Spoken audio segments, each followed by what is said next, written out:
Imaginemos por un momento una familia andaluza corriente que tiene sus cuentas más o menos equilibradas, con sus normales dificultades para llegar a fin de mes, pero a la que de pronto surge algún gasto imprevisto que puede ser hasta una enfermedad, la necesidad de una ortodoncia, de una rehabilitación, etcétera. Y, en definitiva, tiene que pedir un préstamo mínimo, tiene que pedir un crédito para hacer frente razonablemente a ese gasto, naturalmente un gasto que, como la experiencia demuestra, podrá ir pagando porque sus cuentas han estado saneadas, no es una familia manirrota. Y ahora imaginemos por un momento que en esa situación llega un gobierno y no le deja, dice usted no se puede endeudar. ¿Cómo llamaríamos en este momento a ese gobierno? Seguramente, como poco, dictadura bananera. Y seguramente pondríamos el grito en el cielo hablando de libertad, porque no dejan a las familias endeudarse. Bueno, pues esto está pasando con Andalucía. Andalucía, inmersa en una crisis económica grave, con circunstancias especiales por nuestra dependencia histórica de un modelo económico demasiado basado en el ladrillo, con una crisis que castiga a Andalucía especialmente en términos de empleo, ha superado los límites establecidos arbitrariamente por el Gobierno de la nación, establecidos gratuitamente. Bien, ¿los ha superado? Sí, en medio punto. ¿Y ahora qué? ¿Y qué? ¿Y qué pasa? Si no deja de ser una consideración teórica ese reparto del déficit. El magnificar y mitificar esta cuestión resulta intolerable y, efectivamente, propio de una organización estatal bananera, que en el fondo es como cabría identificar la política económica europea y de este Gobierno conservador del Partido Popular.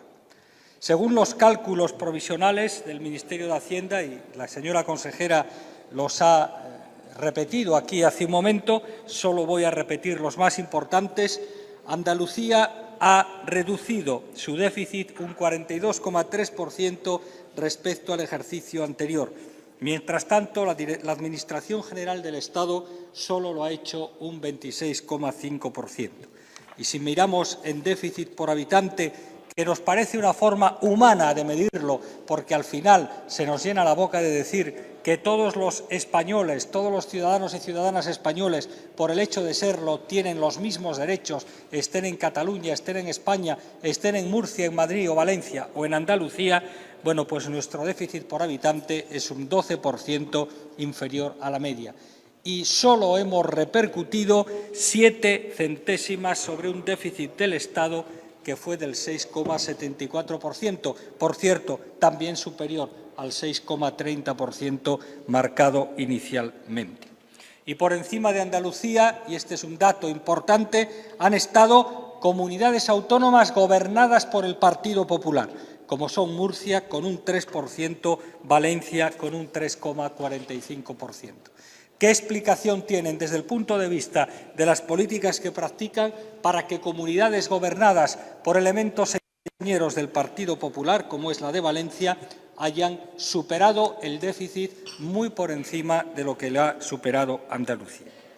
Andalucía ha hecho un esfuerzo importante y, por tanto, la pregunta es ¿a qué vienen determinadas posiciones extremistas del Partido Popular que se han oído, pero del Partido Popular de Andalucía, en particular del Partido Popular de Andalucía, sobre esta cuestión? El Partido Popular de Andalucía se empeña en hablar, en mitificar, en maximizar el tema del déficit, el darle una importancia que creemos sinceramente que no tiene, porque en el fondo el Partido Popular está pidiendo más recortes. Y yo desafío a quien vaya a ser aquí el portavoz del Partido Popular a que cuando hable de este tema explique los ajustes que haría. Que no hable en términos genéricos de recortes, que no hable de reformas, sino que diga qué es lo que haría el Partido Popular, qué es lo que hubiera hecho en Andalucía para evitar ese medio punto de déficit más. No sé si lo dirá, porque seguramente no se atreverá, pero yo se lo voy a decir. El Partido Popular en esta situación hará recortes, hará privatizaciones y despidos de empleados públicos, y aún así las cuentas no salen.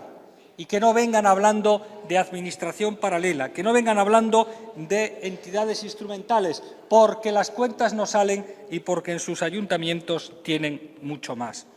Nosotros, desde Izquierda Unida Los Verdes, convocatoria por Andalucía, negamos la mayor. No admitimos la obsesión por la contención del déficit en tan corto plazo, porque constituye un círculo vicioso que lleva a un pozo sin fondo. Y esto está ocurriendo en España y en Europa, en una Europa con un Banco Central Europeo que no es tal. Y encima lo que puede hacer, que fue intervenir sobre la deuda, lo hace tarde y mal, ocasionando grandes perjuicios a países como España, haciendo subir su deuda como gasto hasta niveles realmente insoportables y retirando así recursos que podían dedicarse a mantener las políticas sociales.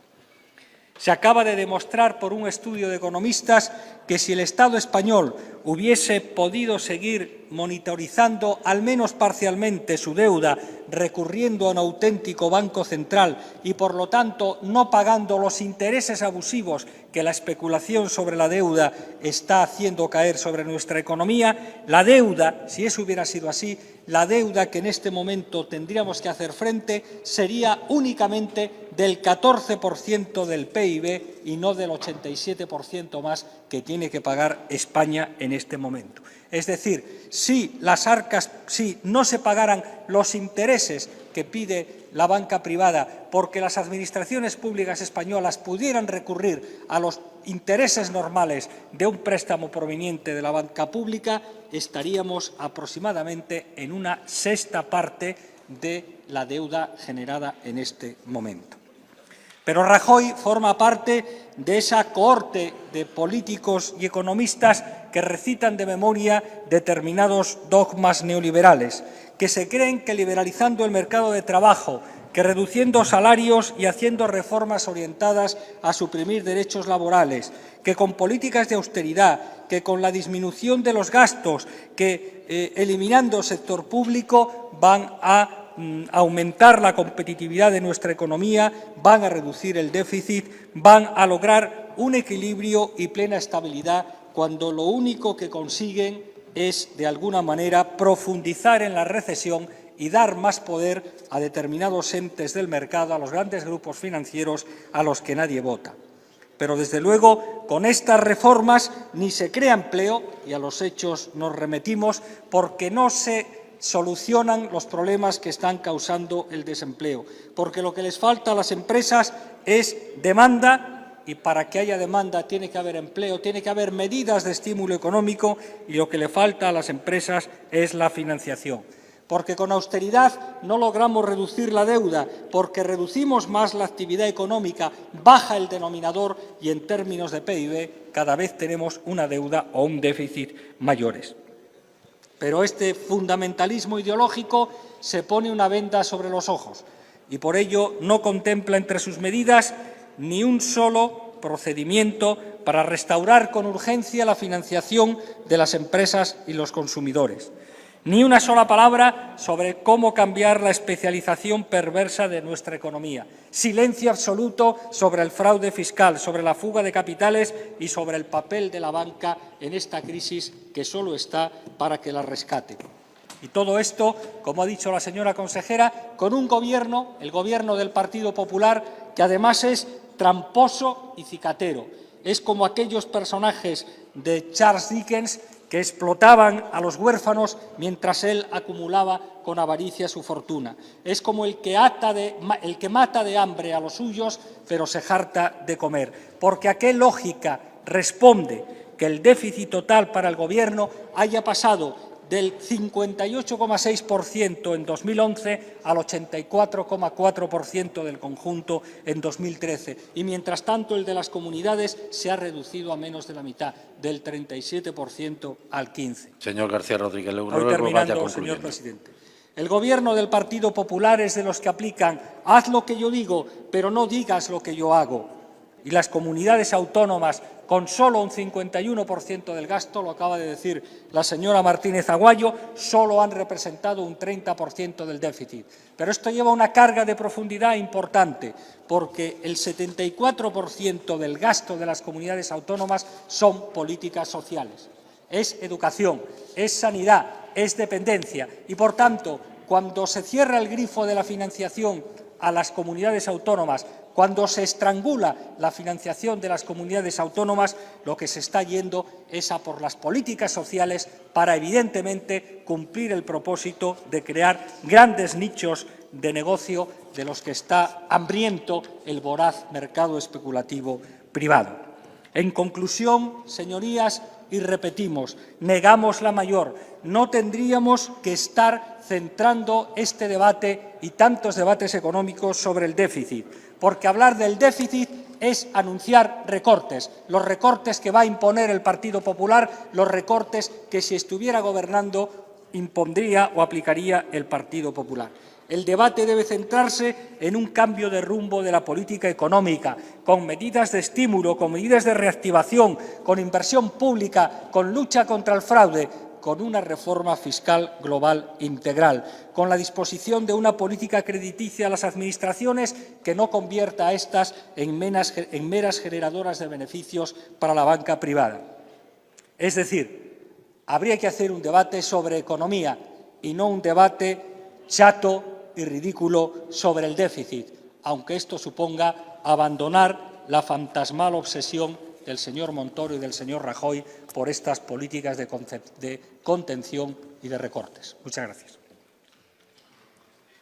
Gracias, señor García Rodríguez. A continuación, corresponde el turno al Grupo Parlamentario Socialista.